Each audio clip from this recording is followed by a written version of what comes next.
নমস্কার, আমি সঙ্গীতা আপনাদের সাথে আবার আরও একটা রান্না নিয়ে চলে আসলাম।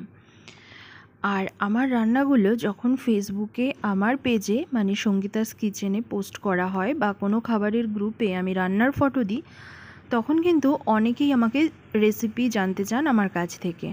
কিন্তু আমার যে একটা চ্যানেল আছে সেখানে আমি সম্পূর্ণ রেসিপি দিই, এটা কিন্তু অনেকেই জানেন না। তো যারা দেখছেন তাদের বলবো আপনারা এখান থেকে আমার রেসিপিগুলো কালেক্ট করুন, এখানেই আমি সমস্ত রেসিপিগুলো দিয়ে দিই। তো যাই হোক, আজকে কিন্তু মাছের মাথা দিয়ে কলমি শাক রান্না করা হবে। তবে বলে রাখি, এটা কিন্তু চিরাচরিত কোনো শাকের ঘন্ট না, এটা কলমি শাক দিয়ে আলু দিয়ে একদম সিম্পল কিন্তু স্বাদে অসাধারণ একটা রেসিপি। তো দেখতেই পাচ্ছেন এখানে অনেকগুলো, মোটামুটি 4 থেকে 5টা মাছের মাথা নেওয়া আছে। নুন হলুদ মেখে মাছের মাথাগুলোকে প্রথমে কড়া করে লাল করে ভেজে নেওয়া হচ্ছে। এরপর কিন্তু মাছের মাথাগুলো বেশ ভালো করে উল্টে পাল্টে লাল লাল করে ভাজা করে নিতে হবে। এই যে মাছের মাথাগুলো কিন্তু এবার উল্টে দেওয়া হচ্ছে, দেখুন কি সুন্দর লাল লাল ভাজা হয়ে গেছে। এবার মাছের মাথাগুলো একটা পাত্রে তুলে রাখা হচ্ছে। সম্পূর্ণ রেসিপিটা আপনারা দেখতে থাকুন।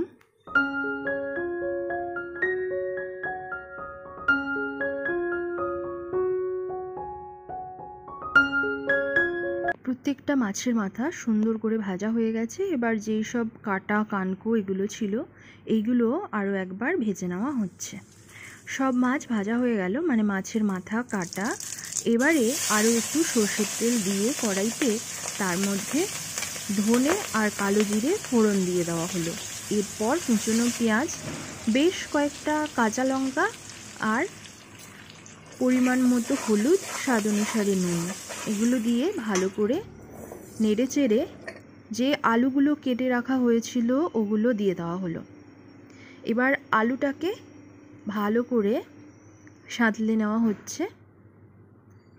এরপর আলুটা একটু ভাজা ভাজা হয়ে যাক, তারপর কলমি শাকগুলো এর মধ্যে দিয়ে দেওয়া হবে। আসলে এটা কিন্তু কোনো শাকের ঘন্ট না, এটা শাক দিয়ে মাছের মাথা। আমি একটু ভুল বলেছিলাম। আলুটা ভাজা হয়ে গেছে, এবার এর মধ্যে আগে থেকে ভেজে রাখা মাছের মাথাগুলো দিয়ে দেওয়া হলো। তবে মাছের মাথাগুলো একটুখানি ভেঙে নেওয়া হয়েছিল। এইবার আলুর সাথে মাছের মাথাগুলোকে সাঁতলে নিয়ে এবার দিয়ে দেওয়া হচ্ছে কলমি শাক। আর এই রান্নাটাতে কিন্তু শাকগুলোকে একদম কুচি কুচি করে কাটা যাবে না। শাকগুলো বেছে মাঝখান থেকে শুধু একটা ফালি, মানে একবার শুধু কাটতে হবে, মানে 2 টুকরো করতে হবে শাকটাকে। তো দেওয়ার পরে ঢাকনা দিয়ে দেওয়া হলো। শাকটা যেই একটুখানি মজে এলো, ঢাকনা তুলে আলু, শাক আর যা যা দেওয়া হয়েছিল, মাছের মাথা সব একসাথে ভালো করে নেড়ে চেড়ে নেওয়া হলো। প্রায় কমপ্লিট হয়েই গেছে, আর একটুখানি হবে। তাহলে আজকের এই রেসিপিটা শাক দিয়ে, কলমি শাক দিয়ে, আলু দিয়ে আর মাছের মাথা দিয়ে, একদম সাধারণ কিন্তু খেতে অসাধারণ। এই রেসিপিটা আপনাদের কেমন লাগলো অবশ্যই জানাবেন। আর বেশি বেশি করে আপনারা কিন্তু এই ইউটিউব চ্যানেলটাকে সাবস্ক্রাইব করবেন, শেয়ার করবেন, যাতে আমার চ্যানেলটা সবার কাছে পৌঁছে যেতে পারে। এছাড়া আমার ফেসবুক পেজ আছে, সেখানেও গিয়ে আপনারা পেজটাকে ফলো করতে পারেন। তাহলে আজকের রান্নাটা এই পর্যন্তই থাকলো। আপনাদের কেমন লাগলো অবশ্যই জানাবেন। ভালো লাগলে অবশ্যই লাইক, কমেন্ট, শেয়ার, সাবস্ক্রাইব করে পাশে থাকবেন। নতুন কোনো রান্না নিয়ে হাজির হয়ে যাব। ততক্ষণে সবাই ভালো থাকবেন।